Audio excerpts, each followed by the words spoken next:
Living with a disability is frustrating as hell. I've been disabled longer than I was able-bodied. I'm in agony. It's like my whole body's got weight strapped to me. My body on my back is screaming at me.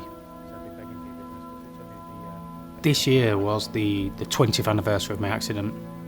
I thought, what better way to celebrate 20 years of a spinal cord injury than standing on the highest mountain in England.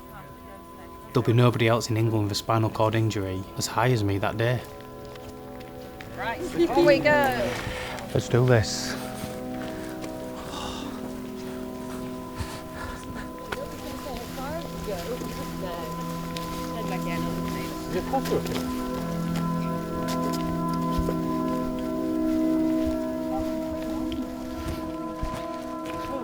Cheers, mate. Very well.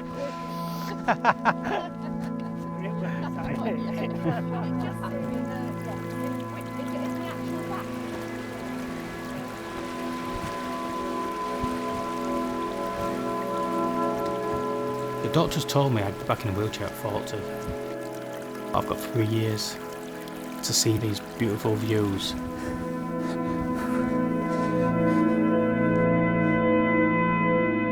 Growing up in Bridlington, it was brilliant because everybody kind of knew everybody and you felt safe.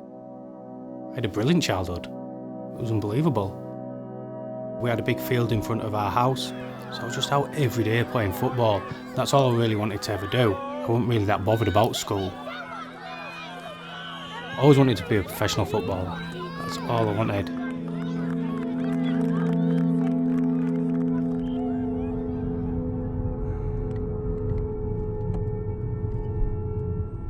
On September 16th, it was a rainy day, and my friend had just passed his driving test. We ended up having a free period in the afternoon, and a girl lived just outside the town in a little village called Bempton. So we all jumped in the car. There was 3 in the back, 2 in the front. We were coming along a country road. All of a sudden we've come over the brow of this hill and a gentleman decides to pull into his driveway. I remember it being sheer panic. And we just swerved to miss him, but collided with him and then smashed into a tree. The car just crumpled. The engine was up against me. My arm from the elbow wouldn't move, so it was like somebody else was controlling, like puppets controlling my arm. And the seatbelt was across my neck, and I felt like I was being strangled. I was just covered in blood. And I just remember there was some screaming from the back, and I was saying, calm down, wait for the emergency, everything will be all right. I was quite calm in the situation.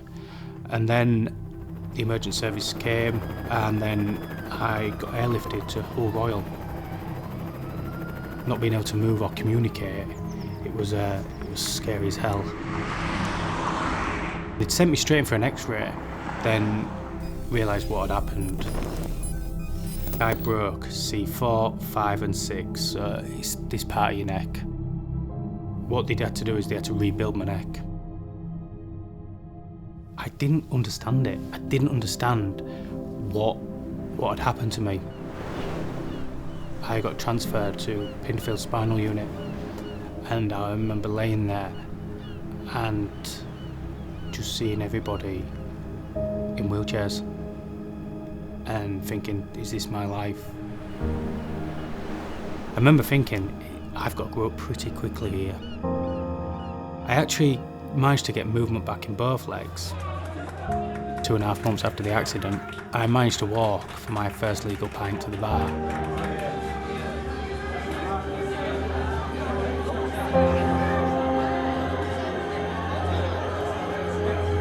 I was severely depressed. I just went out and drank myself silly really and partied, a party lifestyle of trying to fit in.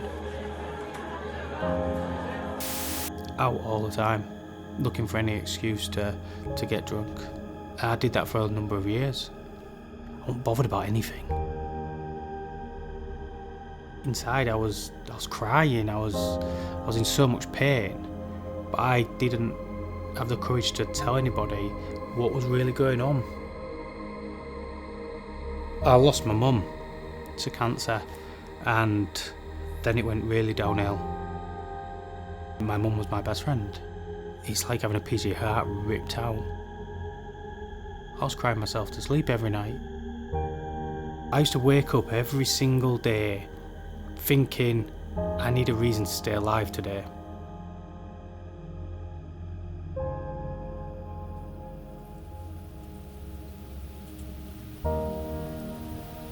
What do I miss? Football. I still have dreams about playing all the time and everything, but I'd love to be in a park with my mates, just knocking a ball and controlling it, and I miss that still like mad. No matter how hard I work for it, it ain't gonna happen.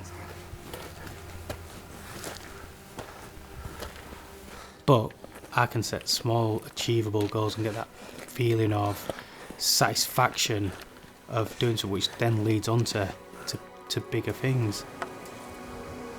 I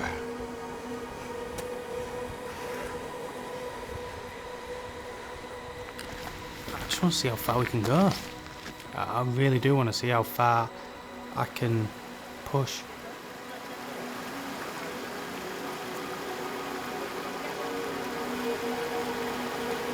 And I like the fact when the odds are against me, I like to quite beat them. The only way I can go is putting that one foot in front of the other.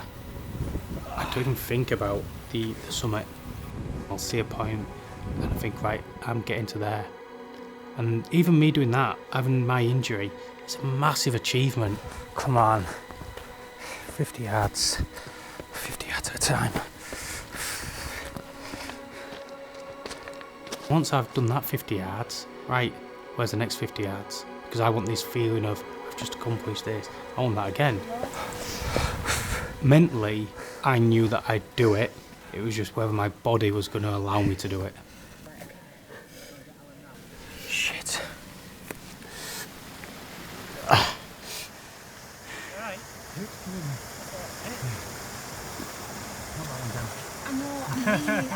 know which one.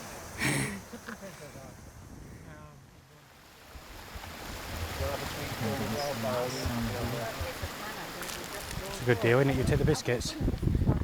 My dad likes to call himself a mountain man.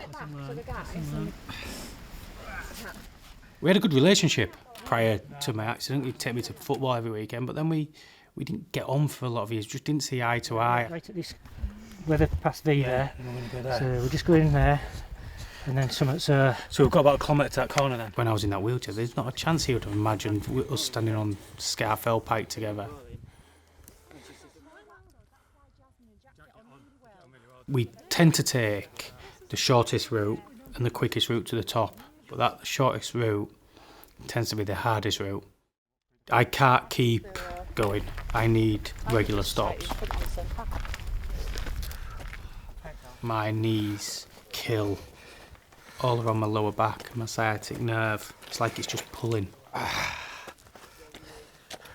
My body's screaming at me, saying, "Oh, please stop. Please stop." I didn't have time to think, I can't do this, because I was in the middle of it. There's only one way I'm getting up and down that mat, and that's by me, and it's got to be my legs that take me.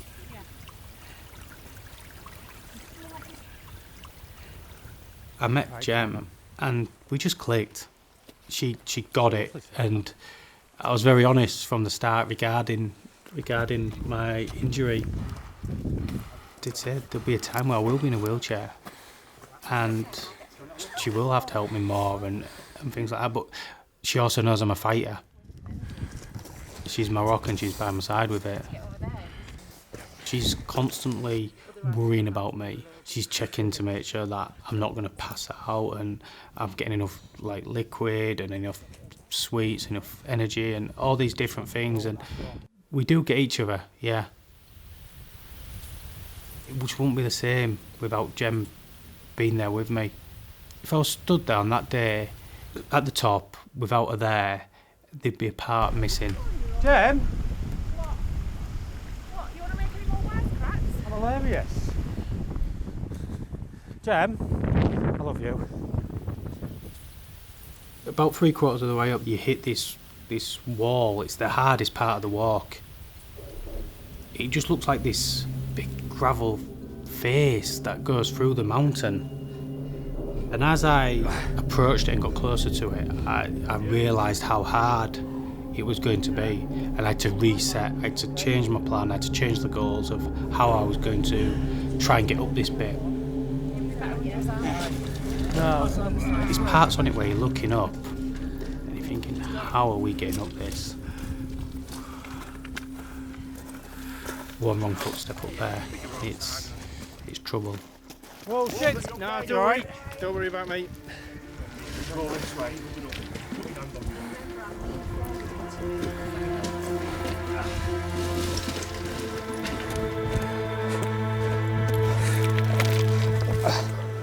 Shit, rock. What? Rock. Ah, shit. Right, sorry, it's got just mud on the boats. There's mud on the boats as well. Right, let's work out.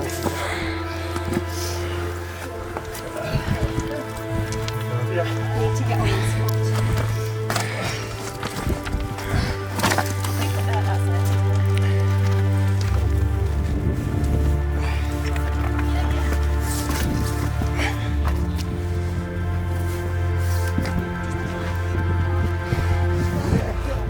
Nearly there, mate. I don't know, I've got no lines on.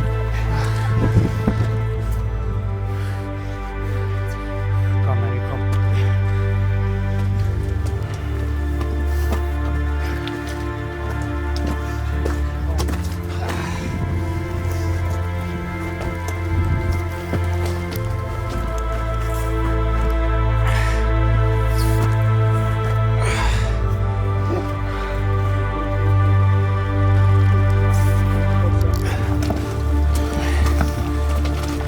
Ready? Let's go.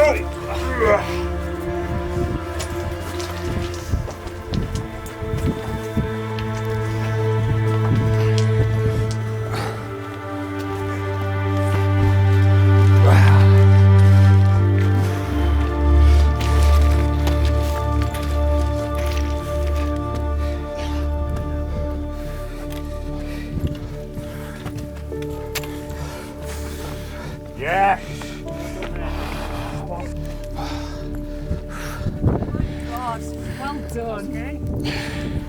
God, well done. I just need a minute. Oh yeah, it's good. And we can all feel very proud. There isn't many other people with a spinal cord injury doing what I'm doing. At 17, when I was in that wheelchair, my only goal was to get out of there walking. I did not have a clue where it would lead me and what I'd be able to achieve. Please tell me that's the summit of Scafell, isn't it? Yes. Yeah. I was a million miles away from climbing a mountain when I was sat in a wheelchair. I couldn't get out my front door. That accident nearly killed me. I've been down in the gutter. I've been the lowest of the low with pills next to my bed, wanting to end it all. If you'd have said to me 20 years ago, in 20 years' time you'll be stood on the highest mountain in England, I'd have probably said not a chance. It's one of the best things I've done.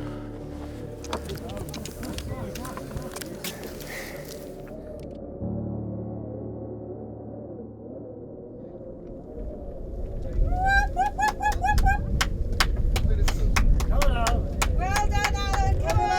Come on. Last bit. The man emerges from the mist. It's okay for a day.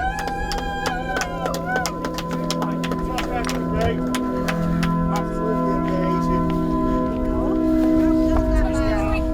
Touch the trick. Touch the trick. Hang on, Jim can't get up here.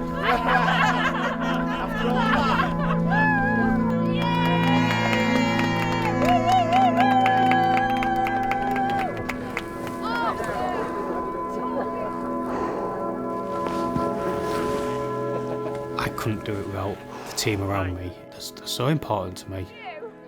I've got a loving, supporting family, friends who I trust 100%. I've always said I'm looking for my breaking point, and I've never found it. When I am in a wheelchair, there'll be certain things that I can still go do, but there'll be other challenges that I can do. It doesn't have to be climbing a mountain. When it's finished, it's finished. That's why I'm doing it now, because get as many in as I can, because when I can't, I can't. It's been a long, long journey, but I wouldn't change it. It's been fascinating. I'm looking forward to the future.